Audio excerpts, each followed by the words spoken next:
Fredrik refuses to use AI. AI is stupid, AI is useless, I will never use AI, Fredrik says. He wastes a lot of time, he writes everything himself, he comes up with ideas himself, and he uses Google instead of AI. Fredrik is stupid, he refuses to get with the times, everyone is just running circles around Fredrik. Jax uses AI every single day. He uses it to write, to come up with ideas, and even to think. Jax refuses to fall behind. He stays up to date with technology, and because of that, he saves hours every single week. Jax is way ahead of Fredrik. This video will make you stop being a Fredrik and turn you into Jax. In my opinion, AI is the next big thing. As an IT student, I work with AI every single day. In fact, I've even created my own AI. Personally, I use AI all the time, like probably 50 to 100 times per day, and it saves me hours every single day. It doesn't save me a couple minutes per day, it doesn't save me a single hour, but it saves me multiple hours every single day. And I'm not trying to sell it to you. In my last video about AI, some people accused me of trying to sell a product, and bro, I've got 81 subscribers. These are just my own true opinions that I'm sharing with you. No one is paying me for this. If you think I'm trying to sell to you, you're a fucking donut. When the internet became a thing, well, it started 20 years ago or so, people refused to use it. You know, you probably have those older people in your family who just refuses to use the internet to this date. I remember when I was visiting a bank a little while ago, and there were old people there paying their bills at the bank instead of doing it just quickly on the internet or on their phone. Like, just imagine that, being freaking 75 years old with crutches or a wheelchair and making it all the way to the bank instead of just doing your banking bills on the internet or on your phone. Anyways, what I'm trying to say with that is that internet was, it's one of the biggest accomplishments that humanity has created so far, because it changed everything. And in my opinion, AI is the next internet. It's the next revolution. So we had the industrial revolution, we had the internet, and now we're having AI. You've obviously probably heard about this before if you're into AI, but I still need to really tell you how important AI is. It's just as important as the internet, and you wouldn't not use the internet, right? I hope I'm getting my point across, but basically, get on the train now. The earlier you start using AI, the better. My first encounter with AI was earlier this year. My friend recommended me to use this thing called ChatGPT, and when I first heard of that, I refused because I was too busy. I didn't have the time to check out new things. I had too many things to do, and it ended up taking me months before I actually started using ChatGPT. And now, since I actually gave it a serious chance, I use it every single day. I use it for coding, which is, you know, when you create applications and stuff on computers and phones.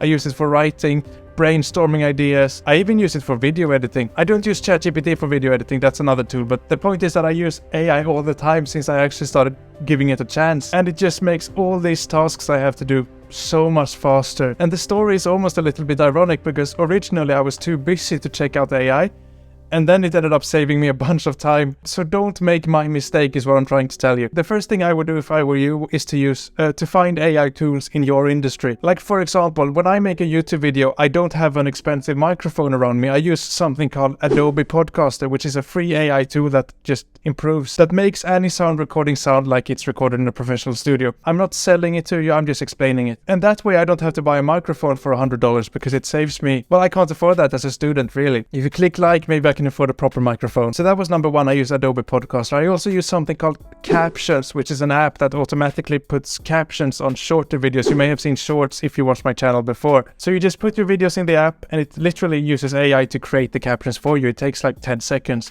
Whereas before, in my older shorts, I would make the subtitles, the captions myself, and it would take hours to get that done. So that app alone, the Captions app, just saves me like freaking hours every single week, and I can upload way more because of it. And finally, another thing I do a lot is that I write a lot of code, and writing code is very time consuming. If you've ever done any programming, it takes a lot of time, but nowadays I just let ChatGPT do most of my coding. If you don't know about ChatGPT, we're getting to that a little bit later, but the point is that all these tools together combined saved me hours every single day. Like, every day they save me multiple hours. Really think about how big of a revolution that is. And some of these AI tools even make the quality of the work better than I could do myself. Like, for example, the captions I was making in the Captions app look better than the captions I was making myself. Now, there are probably more AI tools that I should use, but these are the ones I use in my day-to-day life. So you need to go on a mission to find tools that would fit whatever you do in a day. And I guarantee they exist. They are popping up new AI tools like every single day at this point. So find them and then start using them. Just go to Google, search search AI tools. Like for example, if you do a lot of writing, you can search for writing AI tools. If you do video editing, there are probably some really good video editing AI tools you can use. And you might say that, oh, AI is just low quality, it doesn't do as good of a work. Yeah, that's a fine concern, but from my experience with AI, the quality it outputs is a lot of the time higher than the quality I can do myself, right? So it writes better code, it does better captions, but those times that it doesn't work as good as a human would, it's still good enough. Like for example, Adobe Podcaster I mentioned before really improves the quality of my sound in my videos, but it's probably not as good as an actual expensive microphone. But it's good enough and it's worth it to save that money for me. And to be honest, sometimes AI is just a lot worse than humans are. And that's going to happen while these tools develop and become a lot better. So don't expect miraculous results all the time, but they're getting very good. If you're not using them yet, you need to start using them. The reason I use AI is to automate tasks like creating captions for my videos, also to develop my skills faster, to learn more things faster, and probably the main reason we use AI is to save time and money. Like I save time because AI writes my code for me, and I save money because I don't have to buy an expensive microphone. Now I've heard some people who say that they just don't trust AI, that they don't want AI to write their texts, to write their code, and I hear that. Like if you're a surgeon, don't let AI perform surgery. That's not what I'm saying. And it can be a little bit scary, but if you're doing trivial tasks, like tasks that won't end up killing someone if you mess up like surgery would. If you do tasks like that, such as writing or just video editing, then you're fine. It's not going to harm anyone if it doesn't perform that well. The point is to at least give it a try, and once you use it, you will get hooked on it, I think. So don't be scared of potentially losing control, because I don't think that's like a valid concern for trivial tasks. But again, if you're a surgeon, maybe don't let the AI perform surgery just yet, but in 10 years, who knows? So finding AI tools is obviously like step number one to actually start using AI tools. And the second point is to keep up to date with AI tools. When I started this YouTube channel just 2 months ago or something like that, I made all my captions in my shorts manually by myself in my editing software. And it took me so much time, it would take me hours. And then I discovered the Captions app, which does it all for me. And when I discovered it, it was incredible. I was saving so much time, and I ended up making better shorts, and I could upload them more often. And a short is like a shorter version of this video that I upload to my channel as well. You may have seen them. And the point is that I wouldn't have discovered that AI tool if I didn't stay up to date with new AI tools coming out in my industry. So we need to, myself included, but also you, we need to constantly, like regularly, search for new AI tools that come out. And they can be like brand new AI tools like the Captions app. It can also be built-in AI tools, like for example PowerPoint has AI built into it. Notion, which is a note-taking app I use, has got AI built into it. So they're appearing all over the place. So we just got to sort of look around, and they will be there, maybe even in the apps we use today already. A lot of people say to me that why should I even bother with finding AI tools? Why put the time in? And if you keep up with AI, you will get a lot of benefits. Like for example, you get a competitive advantage. In my case, if I use the Captions app, which I keep mentioning for some reason, I'm not trying to sell it to you, it's just a good example. If I use the Captions app, I save a lot of time and I can make more content, which is important if you make YouTube videos. So I get a competitive advantage over those who doesn't use the app. Another good thing with using AI is that it just improves our personal development. Like learning to use new things is always good for us. That's how we stay fresh and just like good characters. And most importantly, for me at least, it's to save time. Like when I discovered that ChatGPT could write my code for me, it was a game changer. I saved like hours every single day. I would save hours every single week on just programming tasks, time that I can now spend with family or friends or other things that I would rather do instead of just writing code. One thing you can start doing right now, like today as you're watching this video, is to use something called a large language model. You should start using this, and a large language model is basically a complex way of saying an AI that understands human language, right? So it's an AI, but it understands the way you and I speak normally. And it's also been trained on a lot of text, like large amounts of text. It's almost incredible. So it's basically an AI that understands language, and it's read every single book, it's read every single web page, it's read everything, so it's got a ton of information built in. And these large language models can complete incredible tasks, like for example, it can answer questions better than Google, it can generate text and ideas really well, like it's more creative than I am, which is sad. It can write advanced code. It writes code better than I can, which is also kind of sad. And it can do much more. Like, the sky is the limit.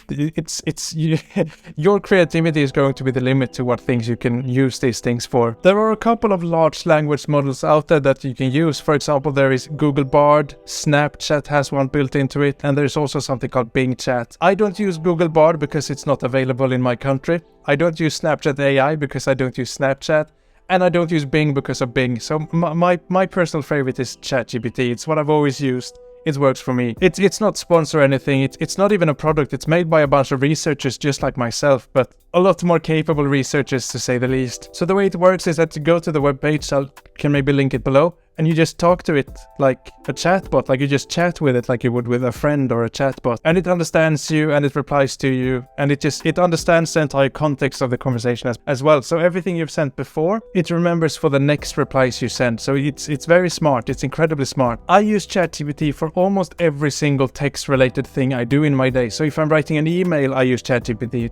All kinds of copywriting, I use ChatGPT. Like, I think in the description of this video, I probably let ChatGPT write some copy, so you can have a look at that if you just want to see it in action. If there's any copy below in the description, it's not written by me, it's written by AI. It makes more people find my videos, that's the point of it. I also use ChatGPT to come up with catchier YouTube titles. It's very good at that. I also use it as a teacher. I can ask it to teach me things, which is very nice. And a bit of a personal assistant, like I can ask it to write my CV or write a cover letter, stuff like that. It does all for me. In my personal opinion, I think ChatGPT is better than Google. Now, they're not exactly the same product, but I get a lot more value from ChatGPT than I do from Google. And I made a full video about that, which you can check out over there. But the short version is that ChatGPT is better at giving you information than Google is. ChatGPT is faster, it's more personalized, and it's really more helpful. Like, ChatGPT almost always gives me the right answer, whereas Google really struggles, particularly with more complex things. So my recommendation to you is to, try ChatGPT yourself, compare it to Google,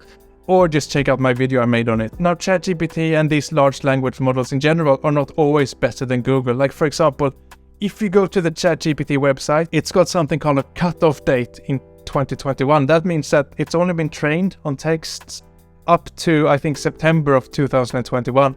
So that means that everything that happened after September 2021, it just has no idea of. So you can't ask it questions like who is the current president and stuff like that. So it's certainly got limitations, but if you want to know things that happened before 2021, then it should be completely fine, really. The way I use ChatGPT is that I keep it as a bookmark in my browser, or just, to be honest, I even keep it open as a tab all the time, all day, and I just pop in there whenever I need it for something. Don't become one of those lazy people who rely on ChatGPT for everything, and so they don't learn anything themselves. Like, I had this friend who never bothered to learn programming because he just used ChatGPT for everything, and so whenever he runs into issues in his programming course, he's just completely stuck, because if ChatGPT doesn't know the answer, he has no idea himself. So use it as a tool to improve yourself. Don't use it as a tool to replace yourself. I will put a link below to the 8 best AI tools available right now. It's a YouTube video. I'll also link my other video on how to use AI to improve your productivity. It's a really good video. It's one of my best ones. If you need help to implement AI in your life, book a call with me and I will help you out personally. Click and watch this video next. Take care. Hope it helped.